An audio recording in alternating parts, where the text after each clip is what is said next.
Everyone, today we will start from gynecomastia. Where do you find gynecomastia?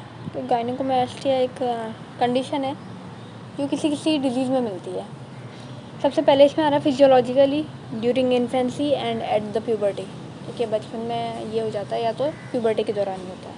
रीफीडिंग, recovery from the wasting disease, testicular agenesis, orchitis, tumour, Klinefelter syndrome में ये बहुत commonly मिलता है. Endocrine में acromegaly, adrenal tumour, ectopic hormone production etcetera. Drug में डिस्टेरिस, spironolactone, phenothiazine, metoclopramide और cimetidine etcetera. Miscellaneous, cirrhosis of the liver, rheumatoid arthritis and leprosy, इनमें भी गायनेकोमेस्टिया मिलता है. ठीक है, फिर आता है बैक एक. बैक एक किस कंडीशन में मिल सकता है? ठीक है, वैसे तो यूजुअली पोस्चर अगर हमारा सही नहीं है उसके कंडीशन में, ये कॉमन बता रही हूँ मैं. ठीक है, कॉमन कंडीशन जो है अगर पोस्चर सही नहीं होता तो तब बैक होता है.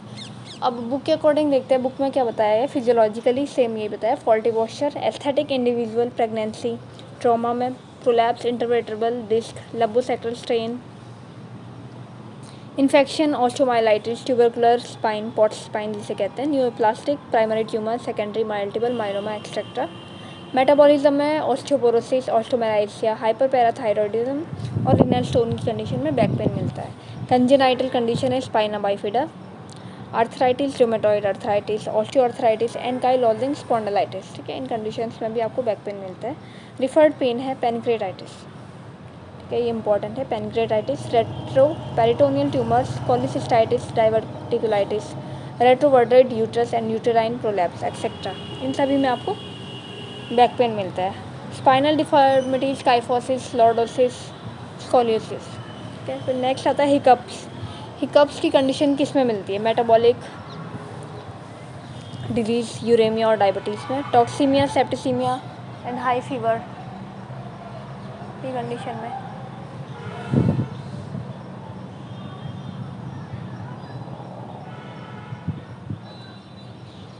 ठीक है, abdominal, liver abscess, peritonitis, subphrenic abscess, इन कंडीशन में हिकअप्स मिलता है.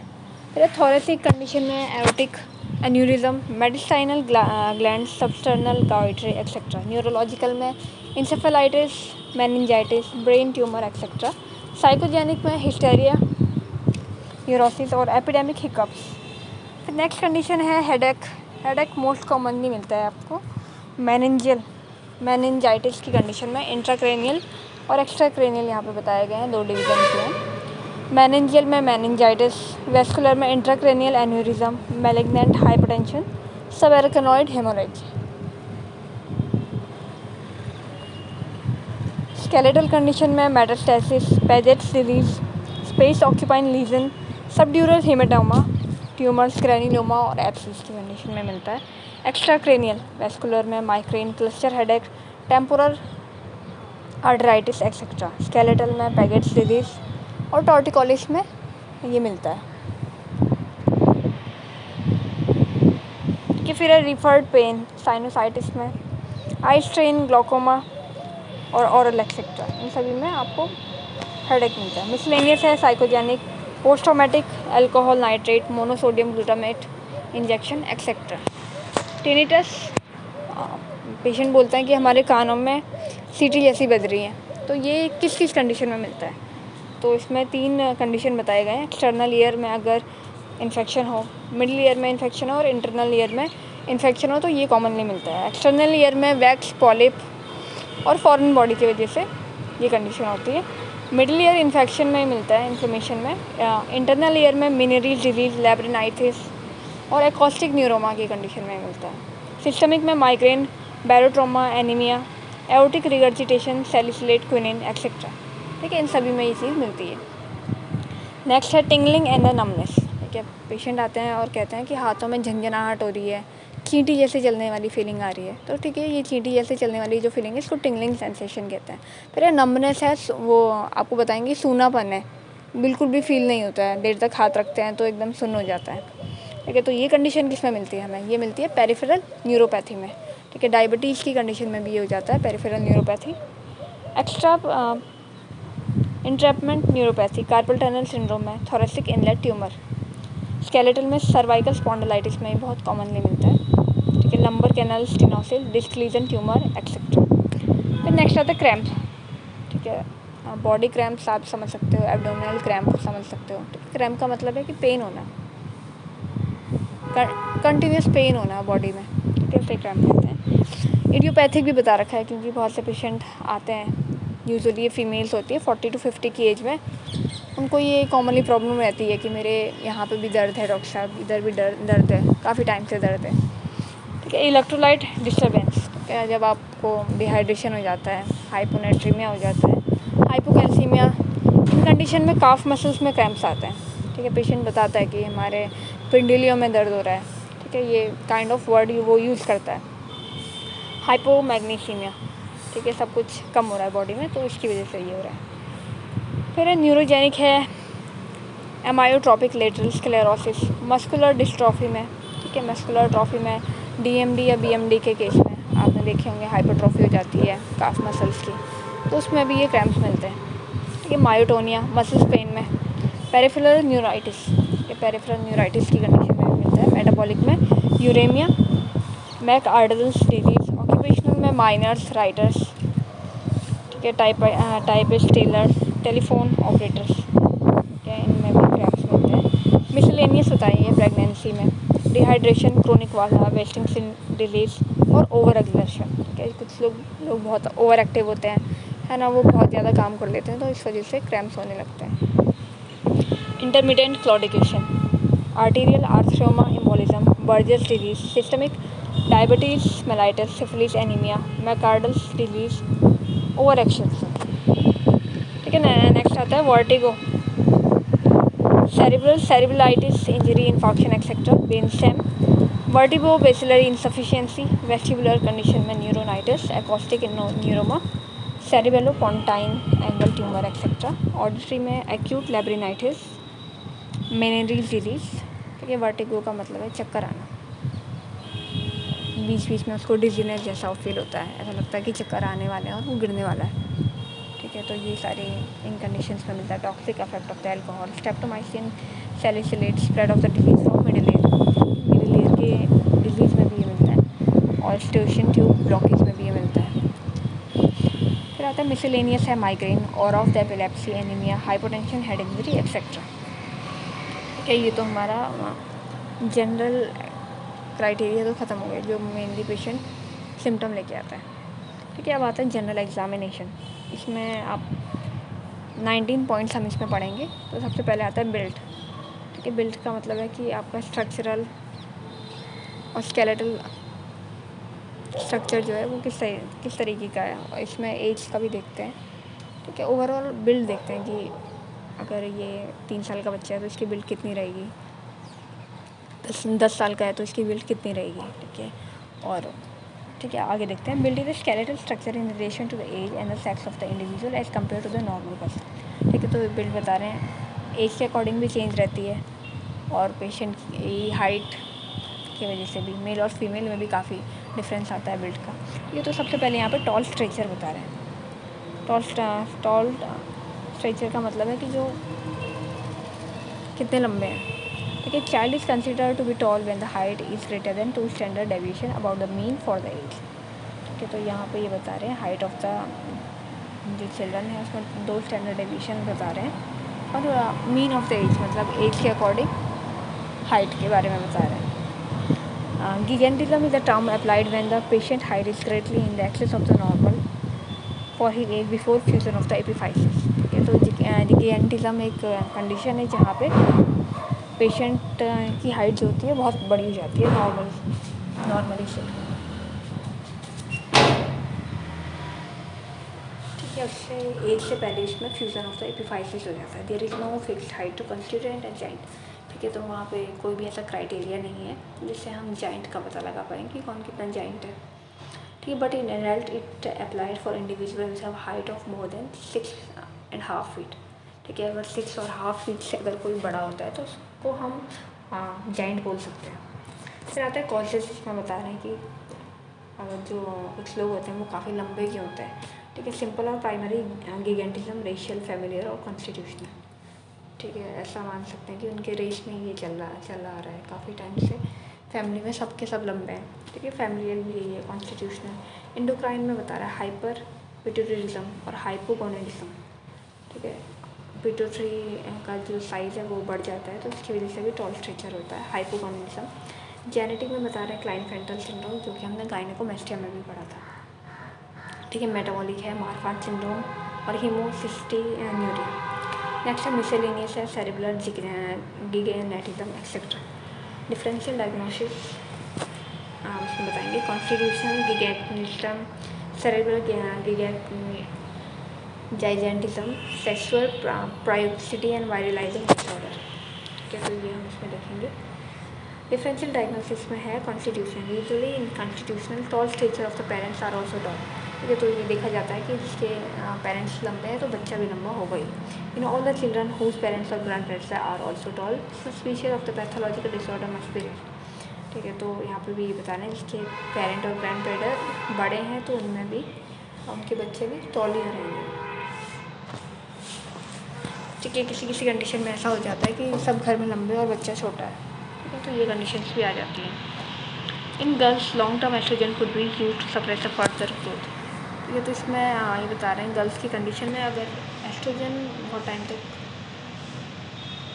Long term oestrogen could be use for suppress growth, ठीक है। लॉन्ग टर्म एस्ट्रोजन हम दे सकते हैं फीमेल में उसकी ग्रोथ को सप्रेस करने के लिए। However because of its side effect usually it avoided unless the predict adult height is more than 183, ठीक है। इसके काफ़ी सारे साइड इफ़ेक्ट हैं और ये यूजुअली अगर पेशेंट की हाइट 183 सेंटीमीटर से ज़्यादा होती है तो तभी ये यूज़ करते हैं। फिर आता है गिगेंटिज्म, एक्रोमेगाली और हाइपर पिट्यूटरिज्म, ठीक है। In gigantism the patient is very tall. Gigantism में बता रहे हैं पेशेंट जो होता है वो नॉर्मल लोगों से काफ़ी बड़ा होता है और उसकी प्रोपोर्शन में भी काफ़ी बड़ा होता है। However the features are coarse with increase heel pad thickness, ठीक है। तो इनके फीचर्स बता रहे हैं इसमें हील पैड थिकनेस ज़्यादा मिलती है, इंट्राक्रेनियल टेंशन और ज़्यादा रहता है, बाईटेम्पोरल हिमेनोपिया, पिट्यूटरी ट्यूमर्स नीड सर्जरी, ठीक है। पिट्यूटरी ट्यूमर्स जो होते हैं इसमें सर्जरी कराई जाती है। फिर आता है Sotos syndrome, children with cerebral gigantism have a large elongated head, ठीक है। सेरिब्रल गाइडेंटिज्म के बारे में बता रहे हैं, इसमें जो सेरिब्रल होता है वो पेशेंट का काफ़ी बड़ा होता है, ठीक है। तो इसमें सर्जरी ही बताई गई है। हेड प्रोमिनेंट है, लार्ज ईयर है, जॉ इलोंगेटेड चिन है, ठीक है। और ऐसे कंडीशन वाले जो पेशेंट हैं इसमें ये बता रखा है इम्पेयर्ड कोऑर्डिनेशन, वो कोऑर्डिनेट नहीं कर पाते हैं, ठीक है। बड़े सर वाले लोग, ठीक है, नॉर्मल से जिनके बड़े हैं। फिर है sexual precocity and virilizing disorder, in this children escalation of the linear board occurs simultaneously with the sign of premature sexual development, ठीक है। इनमें सेक्सुअल डेवलपमेंट पहले ही हो जाता है अपने टाइम से।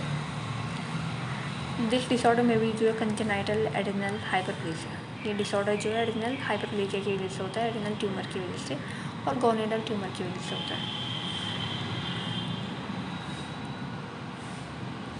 तो ये कुछ यहाँ पे डिजीज बता रहे हैं, मार्फान सिंड्रोम और हाइपोसिस्टिन्यूरिया। डिफरेंशियल डायग्नोसिस बता रहा है गायनेटिज्म विद अपर सेगमेंट।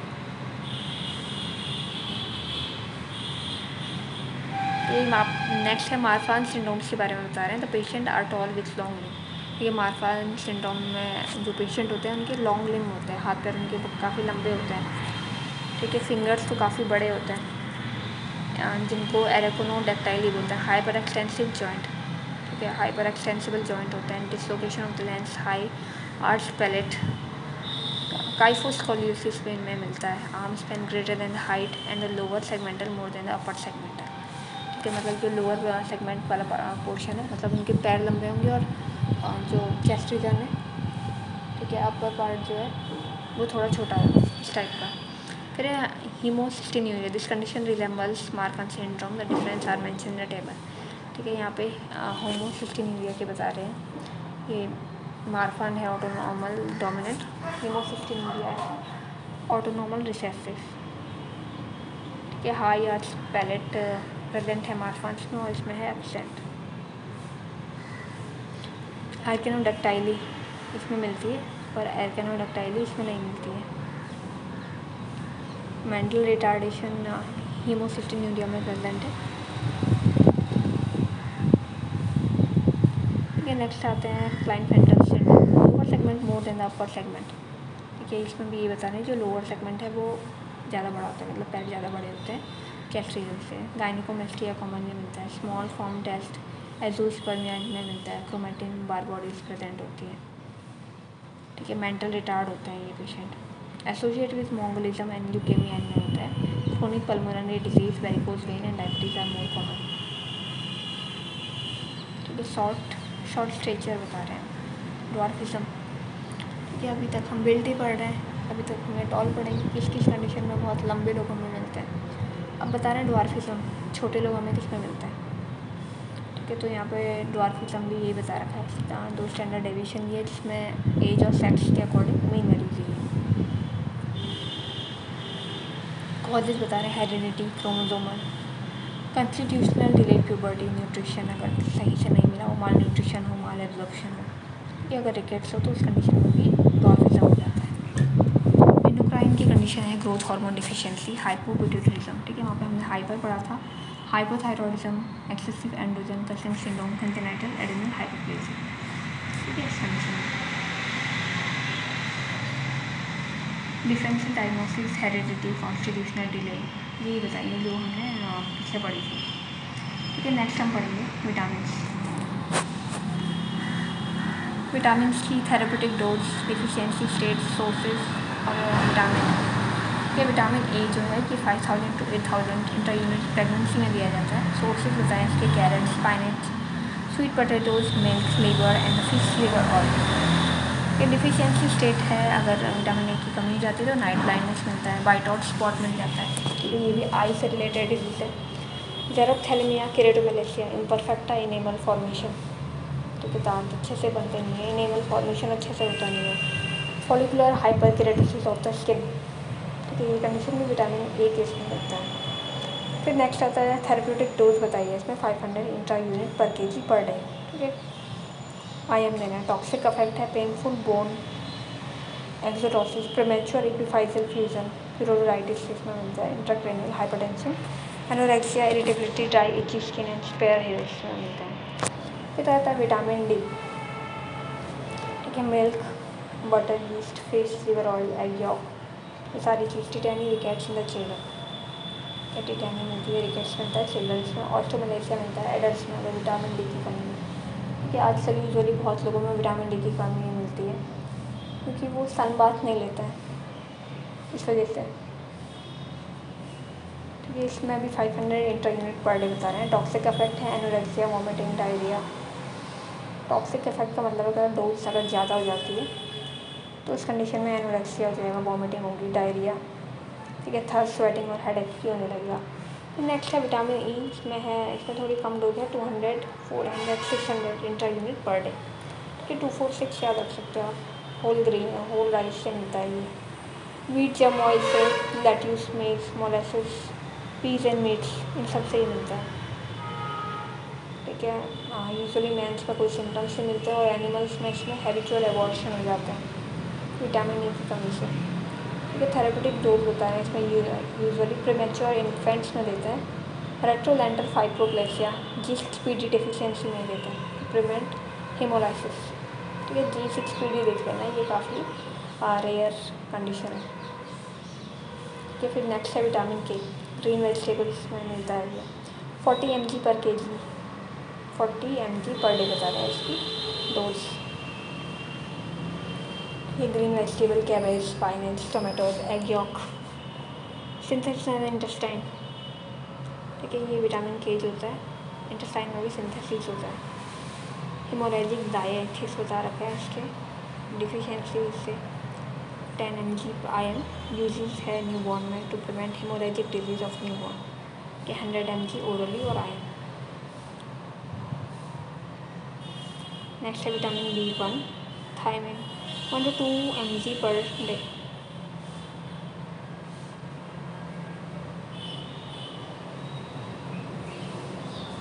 ठीक है, आज यहीं तक पढ़ेंगे, विटामिन के तक ही आप करिए, यहाँ से आगे हम नेक्स्ट पढ़ेंगे।